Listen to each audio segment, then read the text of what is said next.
Добрый вечер, уважаемые телезрители. В эфире национальной вещательной компании, телеканала национальной вещательной компании «Саха». Не пропусти главное. А главное, как известно, для каждого из нас — это здоровье. Тема сегодняшней передачи — доступность и качество медицинского обслуживания, каким оно есть и каким оно должно быть. Телефон, мы работаем в прямом эфире, телефон в студии 42 38 97. Я призываю всех вас активно участвовать, задавать свои вопросы, звонить в студию в прямой эфир. Сейчас вашему вниманию будет представлен небольшой сюжет, который подготовила наша телекомпания, после чего мы вернемся в эту студию. Часто ли вам приходится пользоваться услугами медицинских учреждений, больниц и поликлиник? Да, бывает. Стараюсь реже. Боюсь их. Нет, не так часто. Ой, вообще никогда не пользуюсь. Нет. Не часто.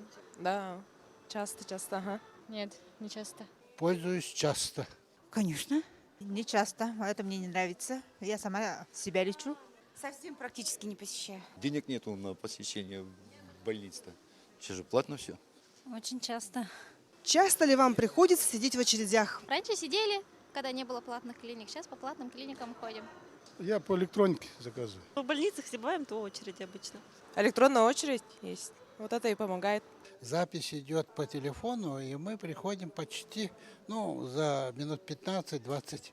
Так что сейчас у нас более-менее в этом плане. Ой, бывает, да? Бывает. Сейчас хорошо же электронно записываться можно. Но, во всяком случае, у нас в 5-й больнице вообще прекрасно. Мы записываемся на портале, поэтому не сидим. Каково ваше мнение о ценах и о качестве предоставляемых медицинских услуг? Ну, в принципе, для родных ничего не жалко.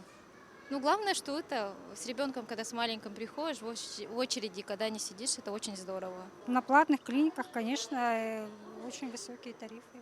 Сейчас все дорого, не только медики. Отлично. Но обычно цена выше качества. Ну, в клиниках дорого, но быстро. Отлично.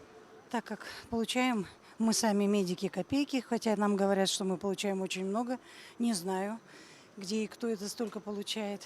Но, конечно, сейчас все дорого. Что сказать? Я думаю, приемлемые все-таки. Там сейчас сидят в основном все молоденькие специалисты, да? Жалуешься, а они не могут определить. Поэтому я сейчас в последнее время к ним не хожу. Или в интернете копаюсь, или вот у знакомых медсестер, фармацевтов. Все спрашиваю и сама себя лечу. Я занятая мама многодетная, поэтому как-то я сохраняю свое время и на деньги даже не смотрю. Но очень дорого и качество тоже не очень. Вы смотрите программу «Не пропусти главное». Телефон в студии 42 38 97. Работаем мы, как всегда, в прямом эфире. Звоните, задавайте свои вопросы, участвуйте в передаче. Я приветствую своих гостей. Здравствуйте, добрый вечер. Я благодарю вас за то, что вы выделили время для нас. Вот вы посмотрели сейчас сюжет. Как вы можете охарактеризовать настроение наших граждан по отношению, наверное, пожалуйста. Достаточно разноречивые ответы, но при этом вот есть три четких слагаемых. Да? Первое, то, что порадовало, это те люди, которые отвечали, они однозначно информированы по электронной записи к врачу. То есть сегодня это, по сути, одна из главных задач и Министерства здравоохранения, и города Якутска, управления здравоохранения по той работе, чтобы наше население записывалось по электронной записи. И, естественно, это, чтобы было и в ВУЗах, районах нашей республики. Это первое. Второе, что тоже вот особо акцентировано, это цены. И люди больше говорят не о тех ценах, которые сегодня существуют, а население уходит в платные клиники, уходит там, где оплата, и уходит, конечно, мы понимаем, от тех очередей, которые есть у нас в наших медицинских организациях, конкретно в наших поликлиниках. Поэтому вот здесь те люди, руководители, которые конкретно работают, руководят этими подразделениями, естественно, они сегодня могут сказать, что сделано. И хочу сказать, за последние 1,5 года достаточно много сделано для того, чтобы мы вот как-то очередь эту нивелировали. Естественно, еще есть проблемы, они остаются, но тем не менее есть пути, и доктор рядом. Возьмите есть микрофончик, другой пожалуйста. вид есть другой вид по информированию населения, для того, чтобы эти очереди были, наверное, меньше выражены. Да? И вот третье, что меня достаточно здесь уже насторожило, это то, что люди занимаются самолечением. И ведь, кстати, вот это не одна такая женщина, и когда мы выезжаем ли на вызова, да, или когда к нам люди приходят в поликлинику, то, к сожалению, мы сталкиваемся уже с теми хроническими патологиями, при которых, допустим, достаточно сложно оказать какое-то воздействие. Мы сегодня должны говорить о том, что да, человек должен заниматься своим здоровьем, но не на таком уровне, чтобы заниматься самолечением. Ну да, Google не самый лучший доктор, Вот наверное. в этом да? сюжете увидела три таких основных как бы направления. Может быть, мои коллеги что-то еще Да, у добавят. нас присутствует замечательная сегодня компания, главврачи, руководители медицинских учреждений. Пожалуйста, ваше мнение пожалуйста. Ну, хорошо, спасибо. Добрый вечер еще раз. Еще вот один момент, который я услышала в нескольких комментариях о том, что в частных клиниках высокая оплата, но, к сожалению, качество не соответствует требуемым, значит, условиям. И хочу сказать, что, к сожалению, мы очень часто вот в городских бюджетных учреждениях здравоохранения встречаемся с осложнениями после частных клиник. И, значит, в данном случае вот не несут ответственности. И особо не жалуются, кстати, на частные клиники, как ни странно. И вот сейчас мы находимся действительно в переломный момент вообще реорганизации здравоохранения. И вот еще мы тут здесь сидящие остались, наверное, вот выпускники медицинских вузов, в которых уже в сердце сидит вот клятва Гиппократа, и мы в первую очередь ориентированы на больного человека, который к нам пришел за помощью. Я всегда говорю вот в регистратуре, сегодня у человека удался неплохой день, потому что он заболел, или заболел его ребенок, или его близкий человек. И, естественно, он приходит уже в плохом настроении. Но дело в том, что мы сейчас поставим такие границы, когда врач не только должен лечить, но в первую очередь он должен выполнять какие-то экономические задания. Поэтому вот это вот разделение, врач вообще он не экономист по своей сути, вообще мозги совсем другие. И поэтому у нас существует также проблема и с персоналом сейчас очень активно, потому что врачи и медицинские сестры уже уходят вообще в другие профессии. И также вот негатив, который идет от населения. Это связано с чем? Ну, по большей части, если немножко так. По большей части в связи с тем, что вот я как уже повторила, что здесь диссонанс между задачами, которые должны изначально стоять перед врачом, который должен лечить человека больного, и теми экономическими задачами, которые сейчас перед нами ставят. Понятно. Пожалуйста, Николай Николаевич, может вы как? Ну, спасибо за добрый вечер, уважаемые телезрители. Но я хотел сказать, я главный врач стационарной службы. Но у нас доступность стационара хорошая. Но Якутская городская клиническая больница это оказывает круглосуточную специализированную медицинскую помощь нашему населению и республике. Но я хотел бы здесь коллег присоединиться, потому что когда все идет показывать, ну, народ более-менее в последнее время, вот как поликлиника очереди говорят, но здесь человек очень много зависит, как он должен, подход должен своему лечащему врачу, участковому терапевту. И здесь запись электронной очередности у нас во всех поликлиниках внедрены. И многие из-за незнания иногда приходят. Ну, менталитет, может быть, такой человека по-старому приходят и как-то осознанно создают очереди в поликлиниках. Ну, это мое мнение личное. Да? И поэтому как-то показывается, что у нас поликлиника узким специалистам, вот, нет эталонов, говорят, но все-таки кадры тоже все решают. Вот здесь сказал о том, что в поликлиниках молодые доктора принимают, но все равно приходят после окончания института, куда пойдут? Все равно лечебные учреждения, поликлиники, стационары приходят, учиться им надо. Но здесь тоже вот я не согласен, что самолечение. Многие наши пациенты очень осложненно поступают в наши стационары, запущенные. И поэтому я рекомендовал бы ни в коем случае самолечением не заниматься, обратиться в лечебное учреждение. Ну да, об этом много говорят, но почему-то вот всеобъемлющий интернет все равно людей поглощает. Действительно, самолечение. Да, сейчас интернет очень вот плохо в том, что они читают и начинают спорить с нашими врачами. Вот так не лечат, так не диагноз ставить и прочее все. Поэтому тоже, когда человек читает очень много, это тоже может запутаться. Поэтому здесь прав пациент или не прав, я сейчас хотел бы сказать, что именно практикующий врач должен подсказать. Ну, мы об этом поговорим, конечно. Вот, Людмила Ильясовна, я, наверное, такой вопрос хотел бы задать. Вот за последние 2-3 года руководством республики, руководством Минздрава, вот что сделано для того, чтобы увеличить доступность и качество медицинских услуг в таком, может, глобальном масштабе? Ну, действительно, вопрос достаточно сложный. Сложный он для Якутии, для того, чтобы обеспечить и доступность, и качество, потому что это все-таки 1/6 часть Российской Федерации. Да? Это достаточно большие территории. И притом пришло новое федеральное законодательство, которое привело свои нормы, свои порядки, стандарты оказания медицинской помощи. Понятно, что их выполнить на такой территории, в малонаселенных пунктах, с малонаселенной численностью, или заработать те деньги, которые мы должны заработать по услуге, это достаточно сложно. Поэтому вот ваш вопрос, что сделано правительством, однозначно была воля главы республики о том, чтобы не сокращать сеть медицинских организаций, не сокращать штаты медицинских работников, которые сегодня у нас есть. Это политическая воля, и сегодня в каждом населенном пункте республики есть и участковая больница, есть фельдшерско-акушерские пункты.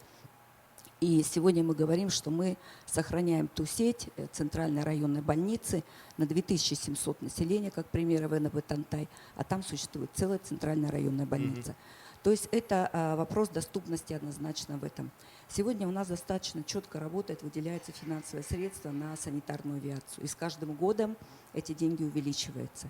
Сегодня мы говорим об достаточно больших объемах финансовых средств по лекарственному обеспечению. Сегодня все и инвалиды, льготная категория населения, и люди с редкими заболеваниями, все имеют возможность получать лекарственные препараты. И, конечно, одна из больших проблем, она тоже решается, она решается и своими внутренними ресурсами, это кадровое обеспечение. То есть мы, когда говорим, что если даже медицинская организация есть, но если в ней не будет медицинского работника, о каком качестве может идти речь. Поэтому сегодня работает программа «Земский доктор», федеральная программа. И, конечно, работает программа «Земский фельдшер». Это уже программа, которая финансируется из бюджета республики.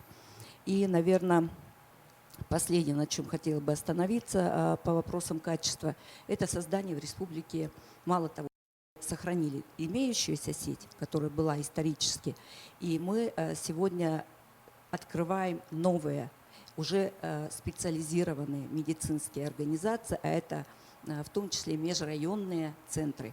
Это межрайонные родильные центры, это травматологические центры, это первичное сосудистое отделение. Поэтому сегодня у нас идет снижение смертности, сегодня у нас идет снижение каких-либо видов заболеваемости, потому что в этих межрайонных центрах стоит непростое оборудование. Там стоят компьютерные томографы, которые по порядкам Российской Федерации, допустим, они там не должны быть. Поэтому вот эта воля правительства для того, чтобы высокотехнологичное оборудование стояло в таких населенных пунктах с малой населенностью. У нас есть телефонный звонок.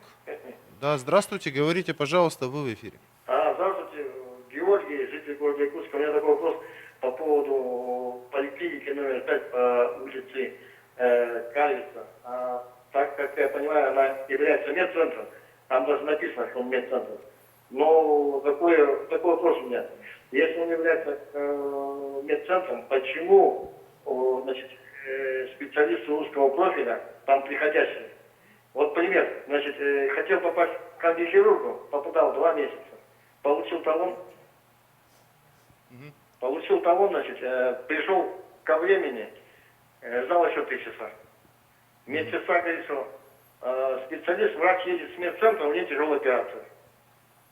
Это как понимать. Потом, значит, когда ангиохирург посмотрел, значит, дал направление на УЗИ.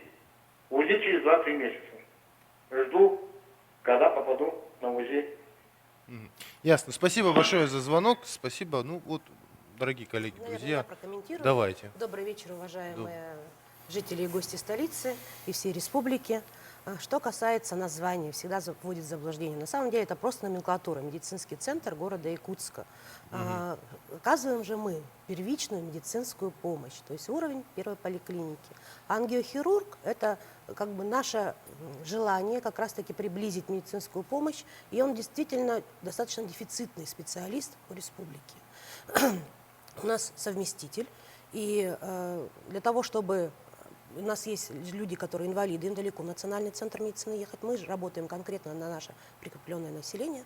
Мы пригласили этого доктора, в том числе, допустим, такого специалиста, там, как проктолога, да, как онколога, мамолога, к себе дополнительно на работу, конкретно для приближения медицинской помощи территориальной.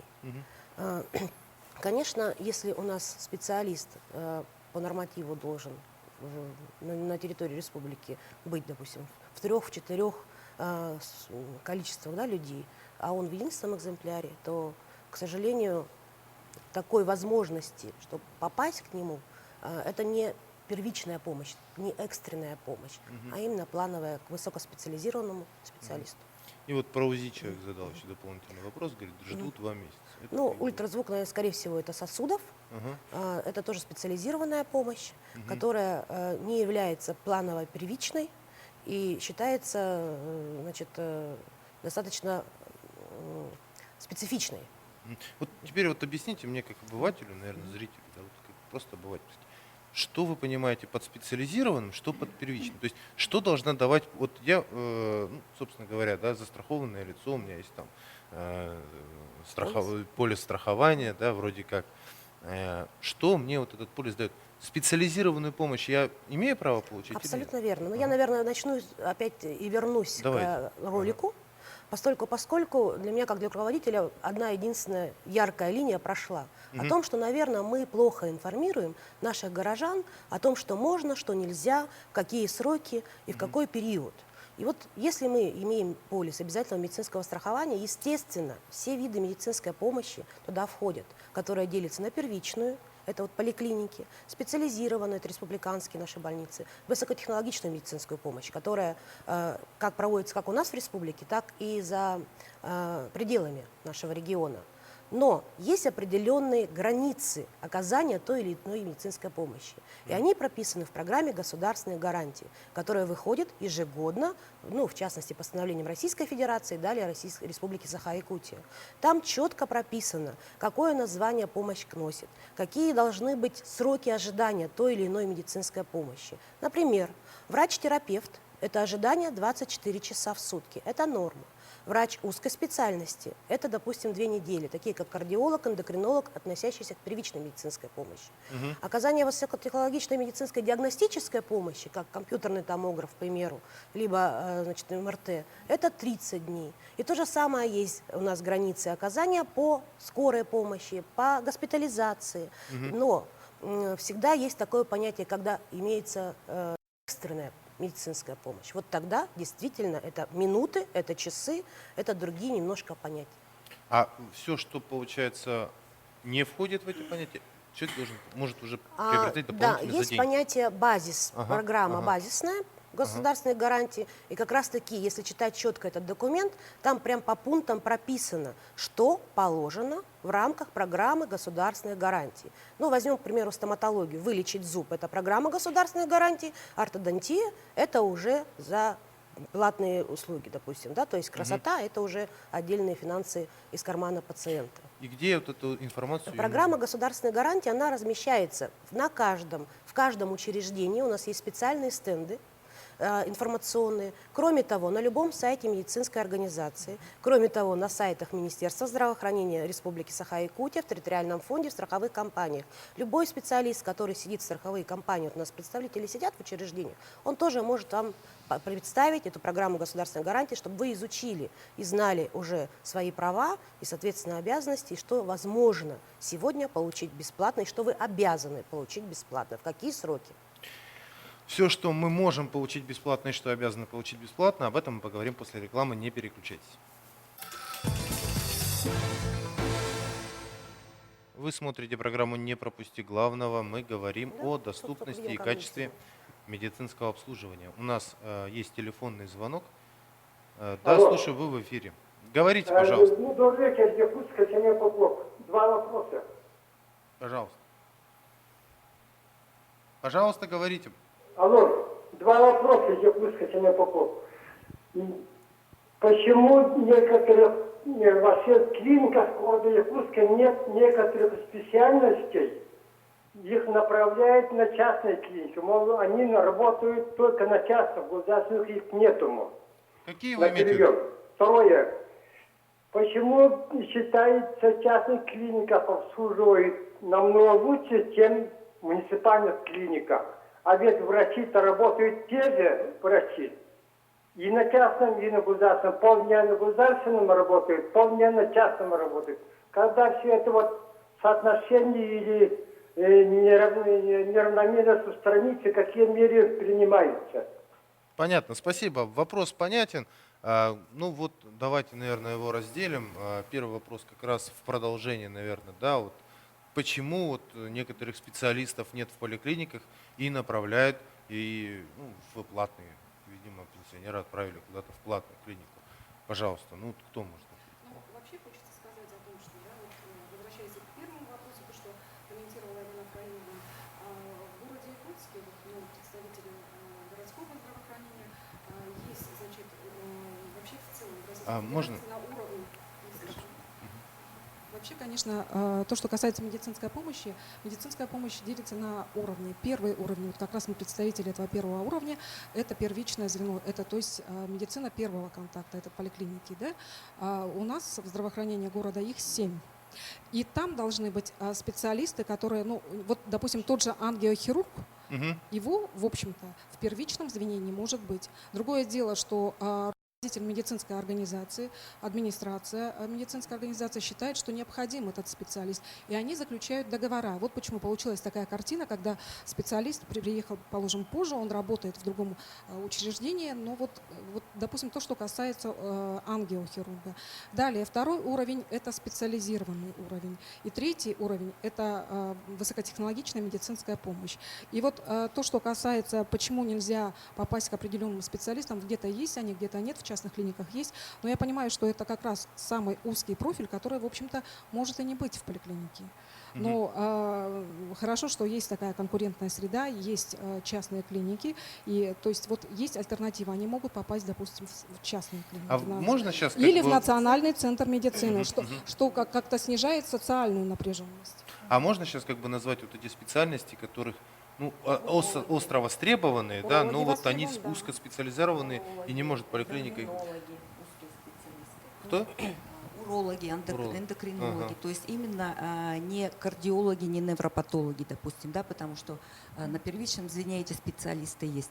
А вот сосудистые хирурги, ангиохирурги, урологи, эндокринологи, онкологи, да, то есть уже более специализированная помощь, о которой мы говорим, специалисты, консультанты, они есть или в Национальном центре медицины, но тоже их ограниченное количество, или они сегодня имеются в частных клиниках. Потому что частные клиники, они не делятся особо по уровням, они могут себе позволить и участковый принцип, а поликлиническое звено сегодня – это участковый принцип и специалисты общего профиля, окулисты, лор-врачи, кардиологи, неврологи. Все. Я хотела бы добавить, почему к частным. Сегодня поменялась система финансирования в целом, и частные клиники также работают в системе обязательного медицинского страхования. И поэтому, если пациент говорит, что его направили в частную клинику, вот надо было уточнить. По сути, мы можем направить, и также бесплатно медицинскую помощь он может получить у узкого специалиста и в частной клинике. То есть по своему страховому полису. Мы конкретно занимаемся взаиморасчетами, это уже работает между самих больниц. Ну и второй вопрос, он был связан с работой частных клиник. Кстати говоря, я хотел бы сказать, что мы звали представителей частных клиник, но они отказались участвовать в этой передаче по каким-то своим соображениям. Ну вот представители государственных клиник не отказываются от участия в передаче. Мы открыты для общения. Да, мы общаемся именно с ними. Вот телезритель задает вопрос. Почему, да? Почему, да. И вот почему вот специалист, да, он, ну это действительно так, это правда, да, и мои врачи, которые меня лечат, я к ним хожу в частную клинику, и, в общем-то, и в государственной они также присутствуют. Ну, на самом деле ответ очень простой, да? Я думаю, что коллеги поддержат. Потому что когда этот же специалист, врач, работает в государственном учреждении, то он по регламенту должен принять за час 4, 5, 6 человек в зависимости от специальности. В частной клинике этот доктор принимает одного пациента за полчаса, то есть 2 пациента в час. Это тот регламент, который существует в частной клинике.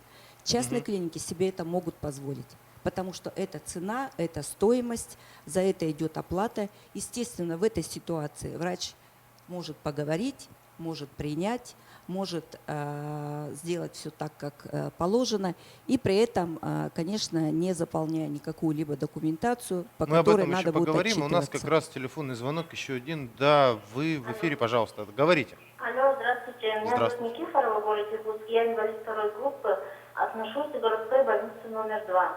Допустим, я заболела и прихожу к терапевту, записываюсь, к терапевту прихожу и получаю талон на анализы.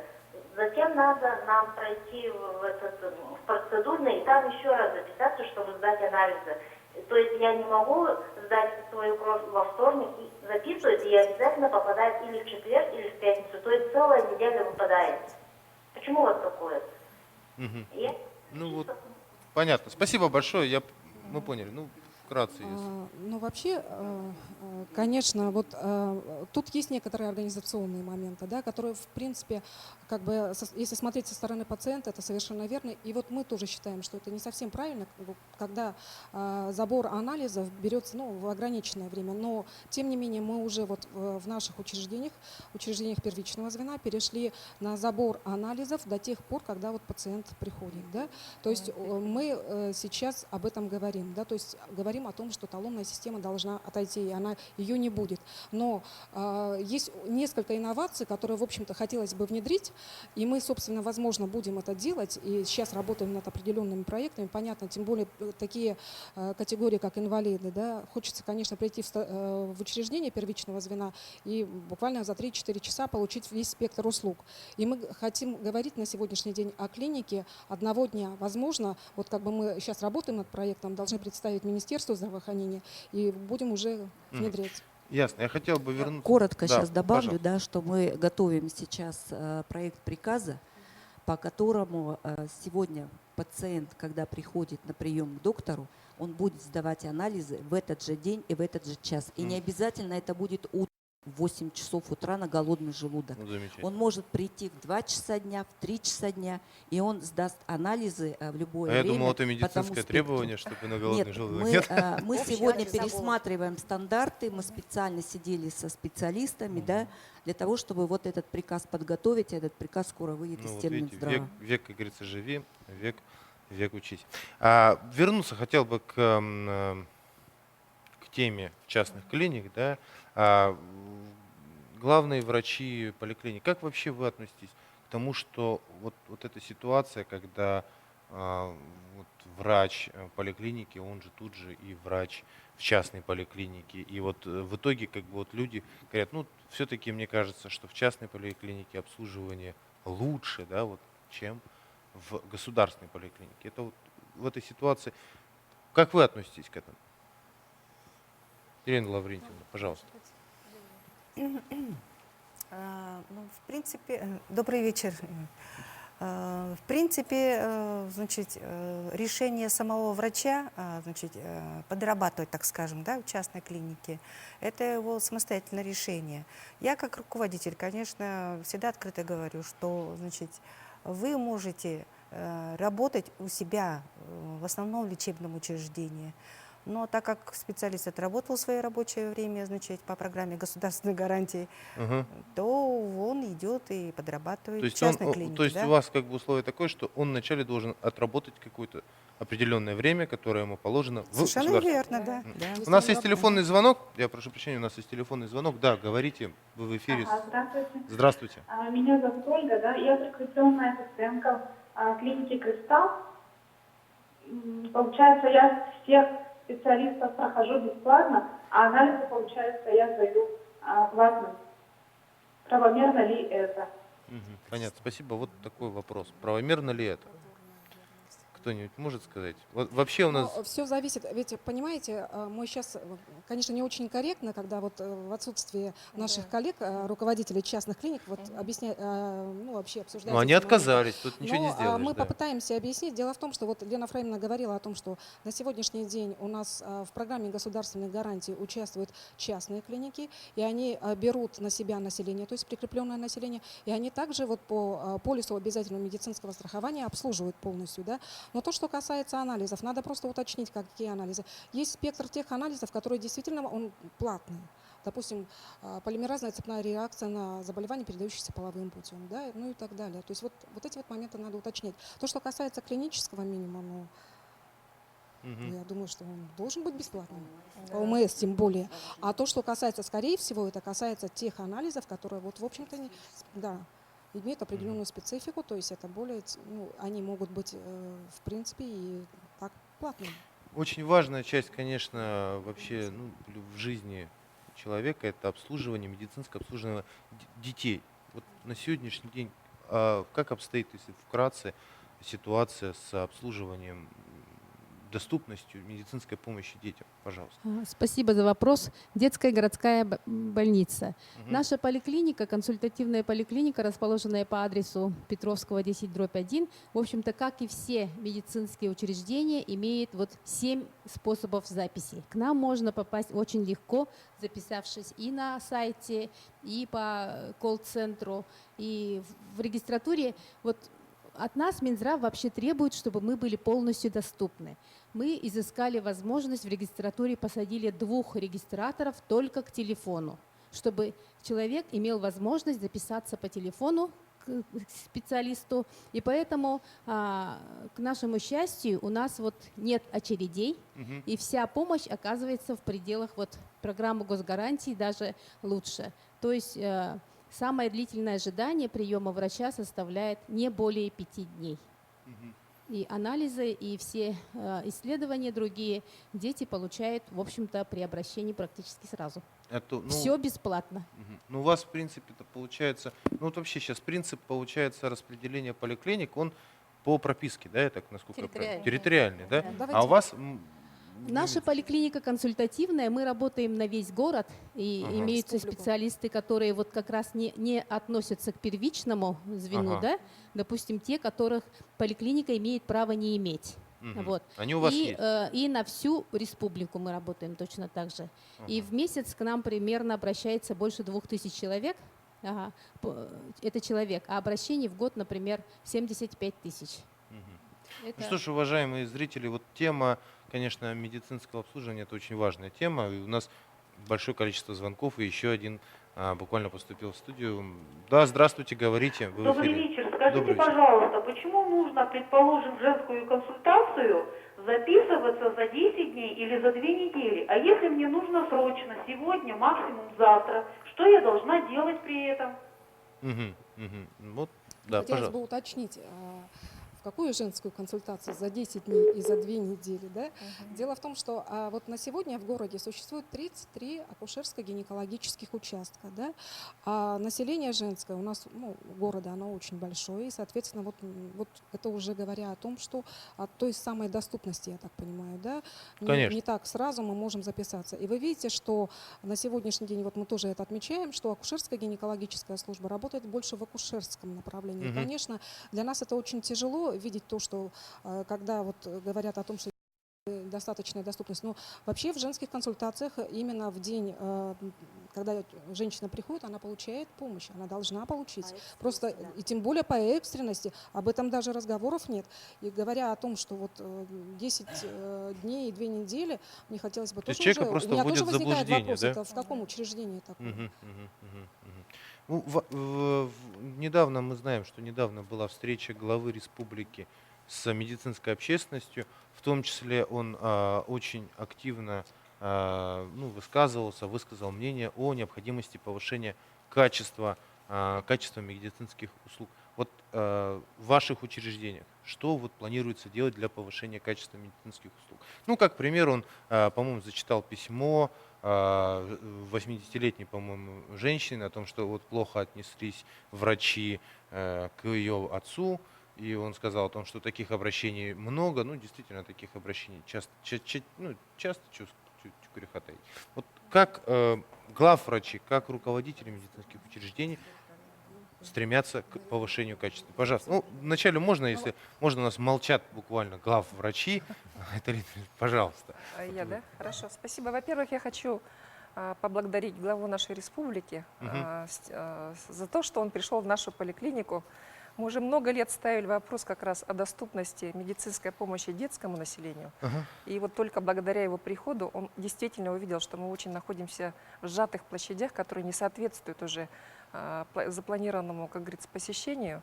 С тех пор, как поликлиника была введена в строй в 1975 году, население у нас выросло в 3 раза. И требования к медицинскому обеспечению, к медицинской помощи значительно увеличились.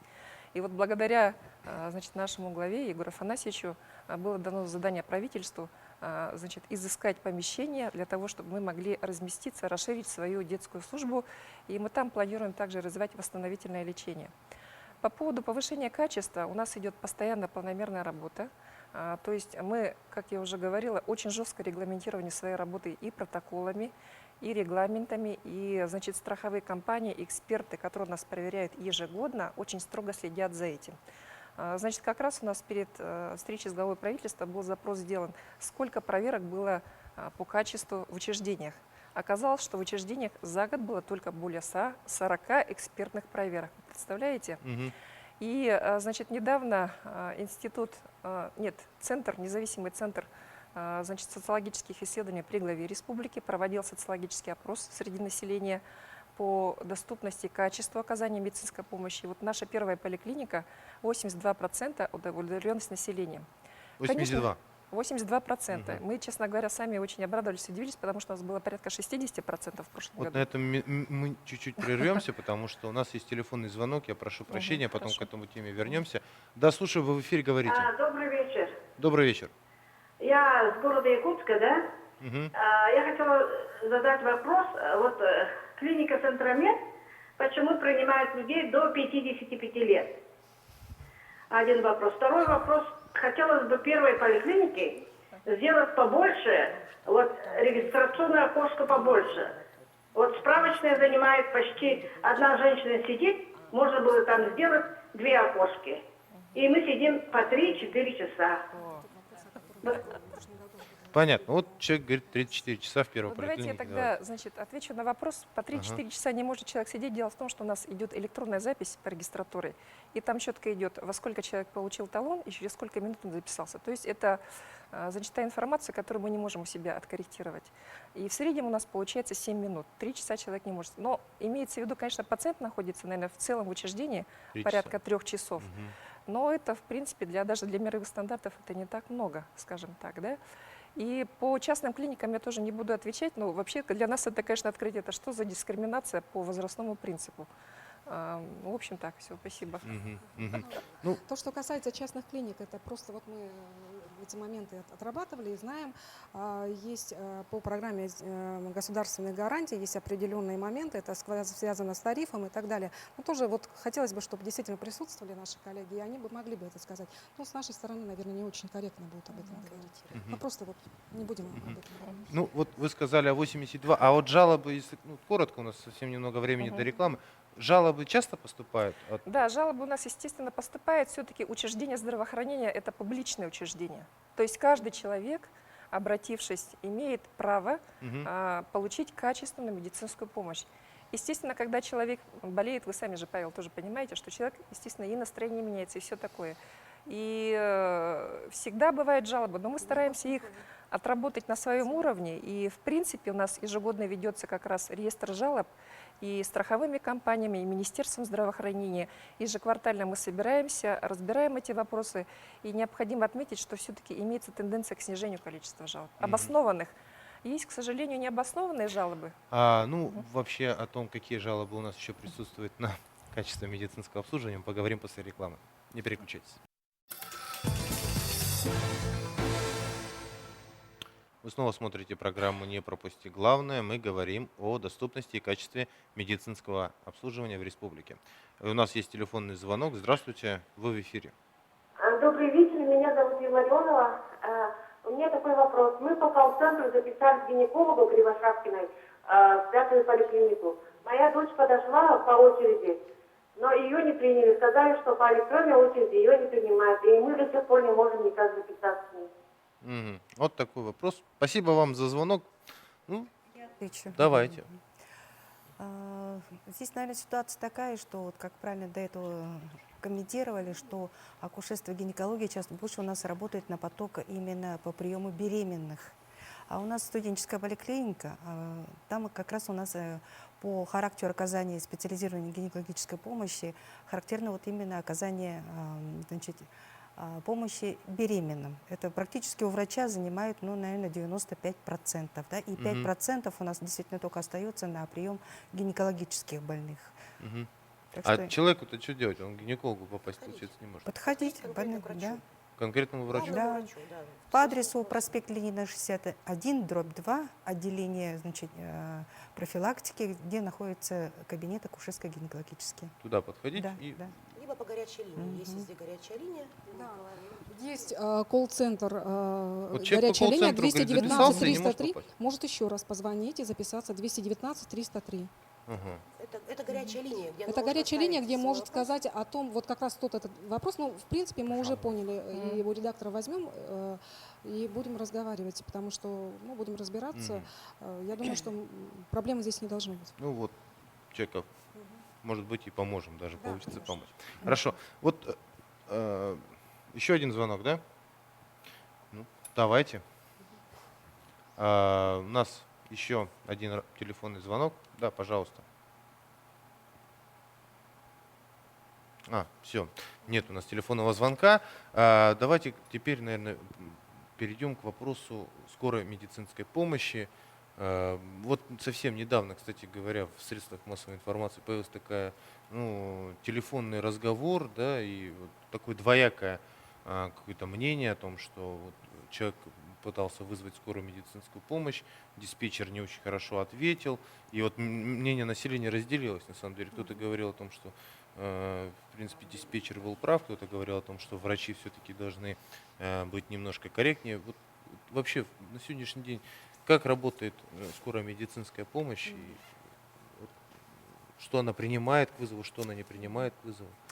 Добрый вечер, уважаемые жители. Павел, очень хорошо, что вы задали вопрос, потому что действительно я вот тоже хотела бы, конечно, выразить благодарность главе, да, когда он был, значит, посетил станцию скорой медицинской помощи. Конечно, открылись, наверное, те проблемы, которые у нас есть в службе. И как бы я очень рада, что нашей службе как бы уделили очень много внимания, и действительно было много дано заданий, которые нам предстоит решить вот в последующие, так скажем, годы. Ну, что я хочу сказать. Сейчас в службе скорой медицинской помощи идет реформирование. И, значит, самое главное, конечно, момент, мне хотелось бы отметить, что с 1 января 2013 года мы вошли в систему обязательного медицинского страхования. Это, конечно, не изменило, так скажем, принципов того, как должны принимать вызова, да, скорой помощи, как обслуживать, но изменился характер, так скажем, финансирования. И, наверное, повысились какие-то критерии, да, и, естественно, критерии качества оказания медицинской помощи, и более, так скажем, требования усилились. Я хочу сказать, что в 2013 году вышел приказ Министерства здравоохранения Российской Федерации, который, значит, говорит о порядке оказания скорой медицинской помощи, где четко сформулировано, что скорая медицинская помощь оказывается в двух формах. Это экстренная форма, когда человеку, пациенту, пациент находится, значит, в критической ситуации, да, когда есть угроза для его жизни. Ну, это может быть при любых ситуациях. И дорожно-транспортные происшествия, какие-то отравления. Ну, в общем, это все что угодно может быть, да, когда есть именно угроза жизни. И есть неотложная форма вызовов. Когда пациент заболел, это может быть острое заболевание, это может быть обострение хронического заболевания, да, Но, тем не менее, угроза для жизни есть, и есть, так скажем, время для того, чтобы немного, так скажем, отсрочить. И в программе государственной гарантии, о которой мы сегодня очень достаточно, мне кажется, очень много сказали, там тоже есть сроки ожидания по именно скорой медицинской помощи. И там тоже четко, ясно говорится, что для экстренной медицинской помощи это в течение 20 минут, а для неотложной скорой медицинской помощи это до 3 часов.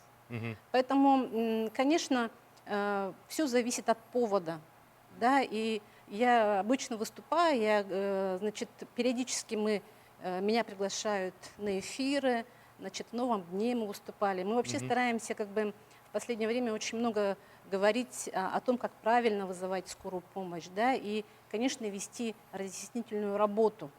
Вот. И поэтому мы всегда просим наших пациентов для того, чтобы фельдшер по приему вызова, да, так скажем, определился, экстренная эта помощь или неотложная, чтобы наше население, так скажем, правильно реагировало на те вопросы. У нас есть специально разработанные алгоритмы. Да, если это, к примеру, какая-то острая ситуация сердечно-сосудистой системе, да, с сердцем, к примеру, плохо, либо это нарушение мозгового кровообращения, там вообще есть определенные вопросы, которые фельдшер обязан задать. Поэтому я всегда прошу относиться к этому с пониманием. То есть и у фельдшера правильно, да, он задает идет вопросы. по определенному алгоритму, да? Конечно, обязательно. То есть если это высокая температура, если это просто высокая температура, без, так скажем, каких-то других осложнений, да, для детей это характерно, конечно, бывают какие-то судороги, могут быть как осложнения, да, или еще вот какие-то угрожающие состояния. Конечно, об этом надо обязательно говорить, для того, чтобы фельдшер правильно среагировал. Вот. И мы, в принципе, всегда говорим, что надо, не сердиться, а правильно отвечать на вопросы. Ну, вот в том случае, если, коротко можно, в принципе, угрозы жизни не было, это была неотложная помощь, поэтому врач-диспетчер, он посоветовал ехать, в общем-то, в поликлинику. Да? Да, Примерно так это. Да. Знаете, мы вообще считаем, что, конечно, в каждом частном случае надо разбираться, потому что всегда есть две стороны этого вопроса. Да? Конечно, я понимаю, что, наверное, для нашего населения, может быть, с одной стороны, вызвать скорую помощь, да, это проще, так скажем, да, чем идти в поликлинику. Ну да, там диспетчер говорил, мы не такси и так далее. Да, и сидеть в очереди, да, но тем не менее есть определенный порядок. Часы работы поликлиник. Если это вызов неотложной помощи, мы этот вызов передаем в поликлинику. И обязательно к этому человеку придет участковый терапевт, либо участковый педиатр. Вот. А если это вызов, так скажем, экстренный, когда есть угроза для жизни этого пациента, естественно, обязательно приедет бригада скорой медицинской помощи, которая окажет помощь. У нас совсем мало времени эфирного осталось. Пожалуйста, если мы говорим о доступности, о планах по развитию доступной медицинской помощи, давайте на этом. Большое спасибо, Павел. Пользуясь эфирным временем, я хочу рассказать о том, что у нас делается в здравоохранении города на сегодняшний день. Тот ролик, который мы видели в начале передачи, он свидетельствует о том, что пациенты ориентированы на сегодняшний день получать и доступную, качественную, и в то же время еще и комфортную медицинскую помощь. Конечно, мы на сегодня должны быть пациентоориентированы. Мы действительно пациентоориентированы. И в 2014 году было подписано соглашение между окружной администрацией города Якутска и Министерством здравоохранения города Республики Саха-Якутия, извините. И это соглашение о развитии сети первичной медико-санитарной помощи с шаговой доступности.